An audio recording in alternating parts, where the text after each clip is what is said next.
Hai adik-adik, kembali lagi dengan Kak Rina di online class 101.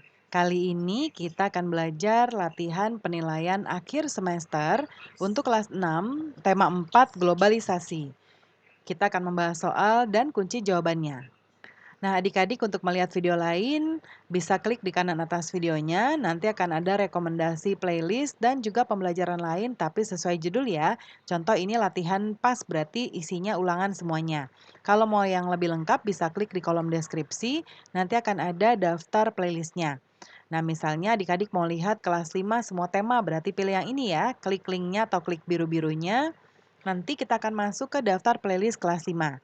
Nanti semua tema ada di sini. Misalnya adik-adik mau lihat kelas 5 tema 5, berarti klik putar semua.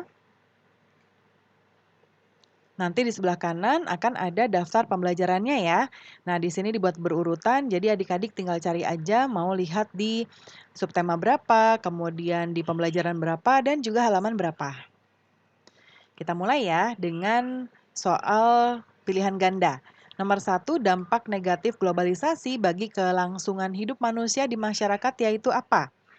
Nah, ini boleh adik-adik jawab dulu ya, dicoba dijawab. Lalu kalau sudah nanti di-play lagi atau diputar lagi untuk mengetahui jawaban yang adik-adik tebak atau yang adik-adik pilih sudah benar atau belum ya. Untuk nomor 1 jawabannya adalah A.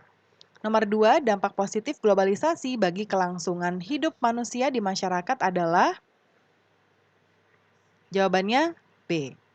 Kemudian di bawah ini merupakan kelompok kata baku. Nomor 3, jawabannya adalah B. Yang nomor 4, yang merupakan sikap terhadap pengaruh positif globalisasi, yaitu D ya, menambah wawasan serta memunculkan pikiran yang kritis dalam menyikapi berbagai perkembangan yang terjadi di sekitar. Nomor 5, di bawah ini yang menggunakan ragam bahasa baku.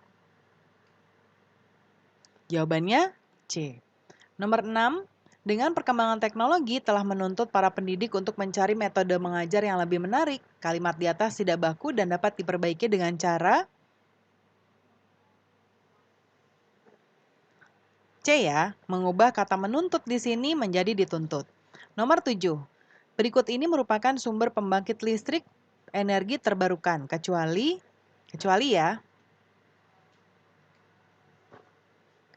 gas. Air terjun dapat dimanfaatkan sebagai pembangkit listrik. Air terjun diubah menjadi energi listrik menggunakan A. Turbin. Nomor 9, bagaimana cara mewujudkan persatuan dalam keragaman budaya di masyarakat adalah jawabannya adalah yang B. Kemudian nomor 10, komponen utama pada proses penyaluran energi listrik kecuali B. Generator. Nomor 10, contoh kerjasama organisasi internasional di oleh Indonesia adalah C. Kemudian nomor 12, salah satu contoh sumber energi listrik adalah D. Batu bara. Nomor 13, contoh sikap kita dalam menghadapi kebudayaan luar yang masuk Indonesia ialah C. Mempertahankan budaya kita sendiri. Nomor 14, alat yang digunakan untuk mengukur besar tegangan listrik pada sebuah rangkaian adalah D. Multimeter.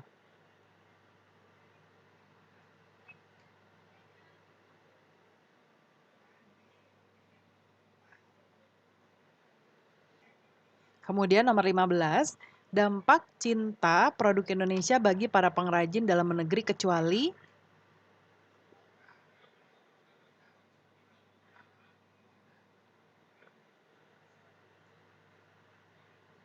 A ya, meningkatkan kemampuan masyarakat. Nomor 16, yang bukan termasuk contoh listrik dinamis adalah D. Penggunaan gadget. Kemudian contoh kerjasama organisasi internasional oleh Indonesia dalam bidang ekonomi kecuali A. Nomor 18, manfaat Indonesia dalam menjalin kerjasama internasional adalah B. Nomor 19, bagaimana sikap kita dengan adanya berbagai macam kebudayaan di lingkungan masyarakat?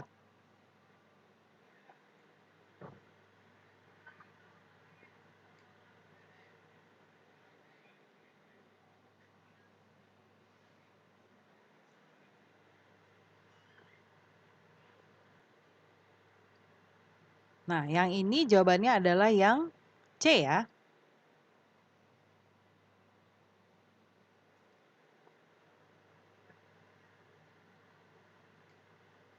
Nah, sebentar adik-adik. Ini kita coba telaah dulu pertanyaannya ya. Bagaimana sikap kita dengan adanya berbagai macam kebudayaan? Ya. Nah, ini agak sulit ya, kecuali kalau kita tambahkan kecuali adik-adik. Ya, ini soalnya mungkin agak salah. Dari soalnya berarti kita kalau ada kecuali, kita pilih yang C ya. Karena dia yang beda sendiri. Kalau ini kan kebudayaan ya, perbedaan kebudayaan kita belajar misalnya pencak silat, menggunakan pakaian daerah misalnya, atau membeli produk lokal ya. Kemudian yang nomor 20, bagaimana sikap kita dengan adanya berbagai macam kebudayaan di lingkungan masyarakat. Yaitu, nah ini juga ada kecualinya ya. Nah coba kita lihat, karena ini betul, betul, dan betul. Jadi jawabannya ini, tapi ini bertentangan dengan soal. Jadi kita tambahkan kecuali. Kemudian isilah titik-titik di bawah ini. Yang nomor 1, apa yang dimaksud dengan globalisasi? Globalisasi adalah proses mendunia tanpa batas atau proses interaksi atau hubungan antar masyarakat Indonesia, seluruh dunia. Ya. Kemudian sebutkan 3 bentuk kerjasama Indonesia dengan negara-negara di Asia Tenggara di masa globalisasi ini. Yang pertama adalah kerjasama di bidang sosial budaya, kerjasama di bidang politik, kerjasama di bidang ilmu pengetahuan dan teknologi, dan kerjasama di bidang ekonomi. Nomor 3, 3 contoh warisan budaya Indonesia yang diakui oleh dunia. Yang pertama adalah pencak silat, batik, dan angklung. Nomor 4, siapakah nama penemu sistem pembangkit dan transmisi listrik? Jawabannya adalah Nikola Tesla. Nomor 5, sebutkan 3 contoh perilaku hemat energi dalam kehidupan sehari-hari. Yaitu pertama, menyalakan lampu sesuai kebutuhan ya untuk penerangan di malam hari. Kalau tidak digunakan berarti dimatikan. Yang kedua, penggunaan alat listrik seperti televisi hanya saat dibutuhkan dan segera mematikan setelah digunakan. Tidak terlalu sering menghidupkan dan mematikan alat listrik yang berdaya tinggi, contohnya setrika dan mesin cuci. Nomor 6, sebutkan 3 contoh cinta tanah air.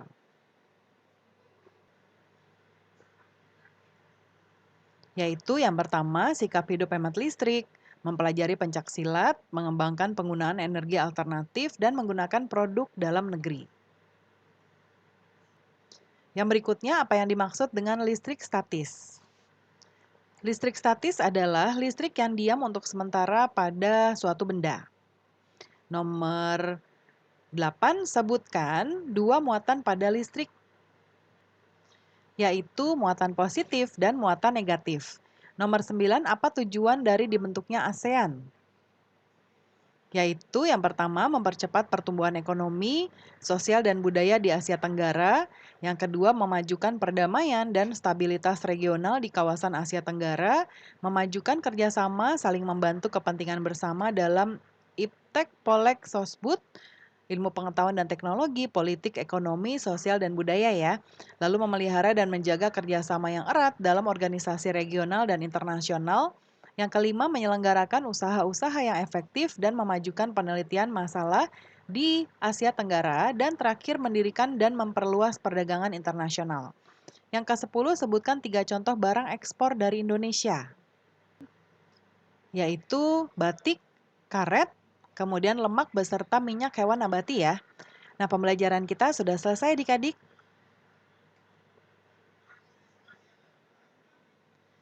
Terima kasih sudah menonton sampai akhir. Mohon dimaafkan apabila ada kesalahan dalam perkataan maupun dalam materi yang diberikan. Sampai jumpa di pembelajaran berikutnya.